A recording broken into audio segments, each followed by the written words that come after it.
So the second presentation is by Svetlana. Svetlana is an Ukrainian-American architect. She's worked in the United States, China, and Ukraine. And Svetlana seeks to research the topic of decommunization using data visualization and design. She's interested in the links between forms of power, society, and architecture. Svetlana. I don't know, I'm interested in all those things. Okay, so we'll just play it again.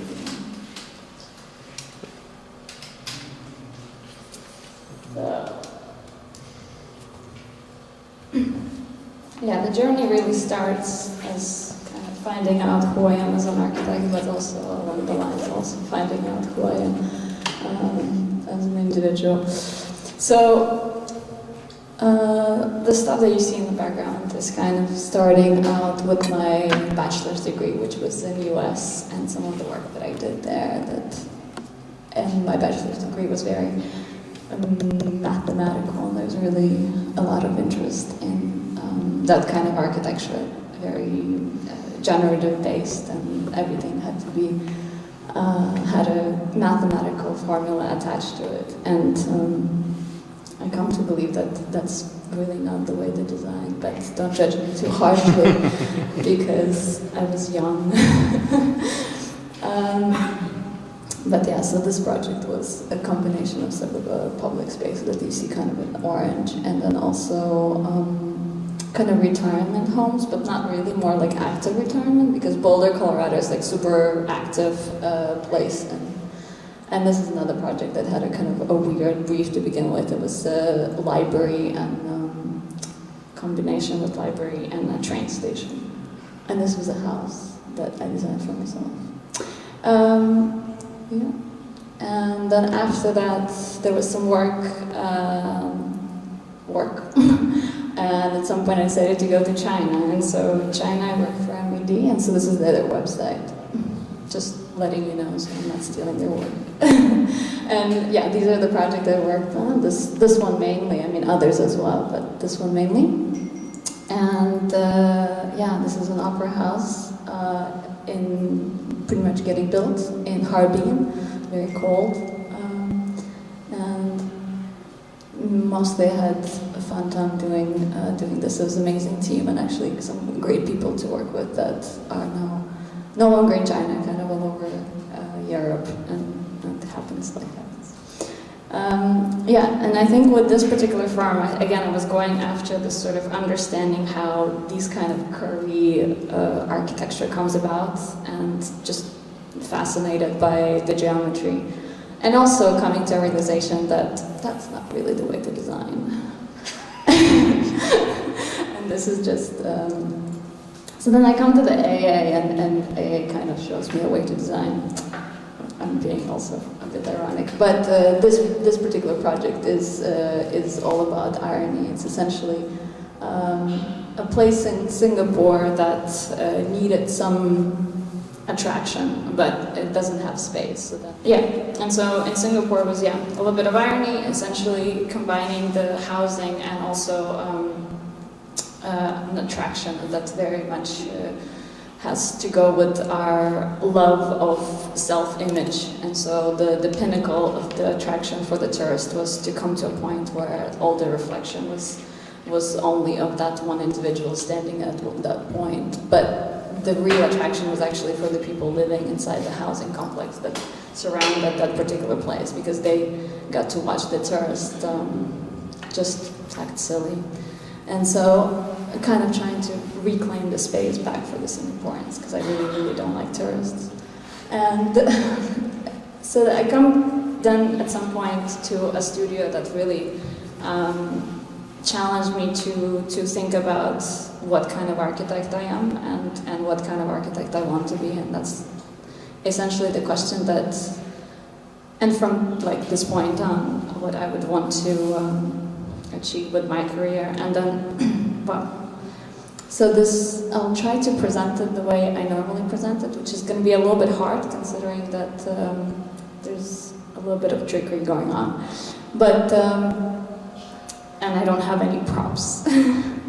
So, yes, the first act is masquerading.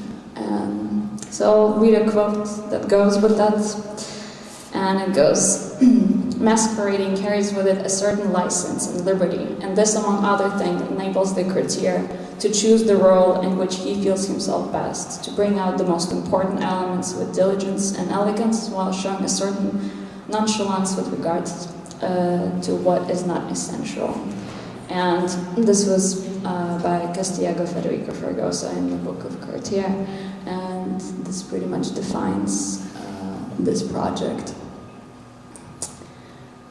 There were some slides at some point that were found that were done by Leonidov, and they were of a building that was supposed to never be built, but so happens that it was built, and these slides prove the fact that it was built.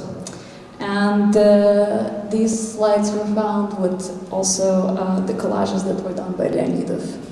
And so I'll go through the slides to explain kind of what the building was, and it was kind of ahead of its time. Just a facade, black and white. If you know Leonidov, you know black and white is his thing. And so we go through this beautiful axonometric. He also opened the plan, the first person to kind of open up the plan and just have the, as we know, it open plan.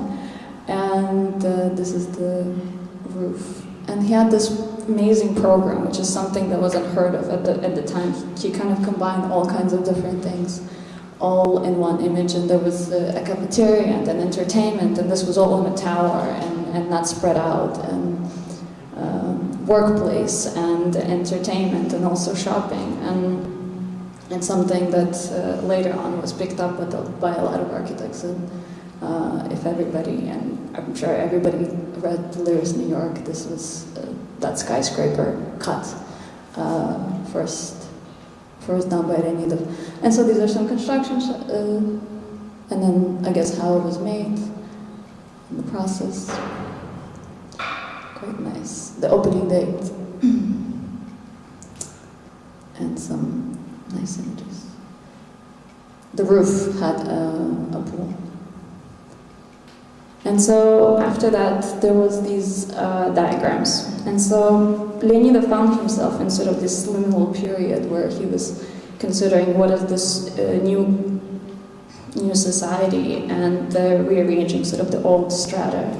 And these collages was something that he'd done to show kind of a new direction for the buildings that he was asked to sort of replicate. And these collages show how he slowly sort of removes the facade of the building and really focuses on the interior and what he's kind of seen as people coming together in one huge massing. And so he proposed, and he purposely rejects the facade and carry the Leonidov brand and self-replicating and recognizable. And the facade architecture has since consumed minds of many architects, and the perpetual cycle of initial success followed by copies, mass production of copies, which in turn leads to mass recognitions, to look back to the success achieved by fame. And the facade being the main carrier of the brand, a white blank wall of a cube, for example, changes scale in the hand of the starred architect, but never fails to promote brand name throughout the world. And is the white box a liberation or imprisonment? Does the facade serve architects, or do we, once drawing the mask, become servants? And Leonidov was a facade I chose to wear for the first part of her presentation. And I gave up my presence and authorship by surrendering every image and collage to his name. In return, I gained ghost-like freedom to maneuver and direct the conversation to the area of interest. And the facade house is another mask of existence revolve around advertising and selling architecture brands. It allows architects to masquerade themselves. Having many facades liberates him from having one. And pressing a button in the elevator takes you to a new floor where copies of architecture by selected architects can be experienced and purchased. In the facade house, copies occupies an outside and inside, however it doesn't have a firm hold on the in-between. And so the act 2 is the in-between. The in-between is a paper-thin space, and it's neither one side or the other, and it's paper middle. And the in-between sheds thickness and its rank for spacious roominess for ideas to roam, succeed, and ultimately fail. In the space of constant movement, comprised of non-destinational places such as train station, lobby, bridge, prison, the only option you have is to move through, and by doing so, one extracts himself from a perpetual cycle of self-replication. And I take the door to enter the in-between, get on the escalator, and engage in a comatose motion, moving from the train station where the train never arrives to bridges that connect liminal spaces. Take the elevator which drops me off in a corridor where entering a room gives false hope of arriving to a point of stillness, but room in 21st centuries don't guarantee a calmness of the mind. So I continue from one room to another, with each new room opening to more and leaving behind countless doors of yesterday. The motion of the body gives stillness of the mind. Aimless meandering leads me into a lobby. I hope to check in. Instead, I step off to an airport terminal. It might have been my destination, but the airplane never lands. Another ride on the escalator brings me onto a floor of green screen, where normal modes of reality are suspended altogether. I'm left to scrutinize central values and axioms of the culture, normal limits of thought, self-understanding and behavior aren't done. The prison welcomes me on the next floor with cells for engineers, artists, sociologists, psychologists, sculptors, writers, businessmen, and I walk in between, as architects often do. On the last scaffolding floor, I stand in between of peripherals of fleeting and timeless, and in between has become the center.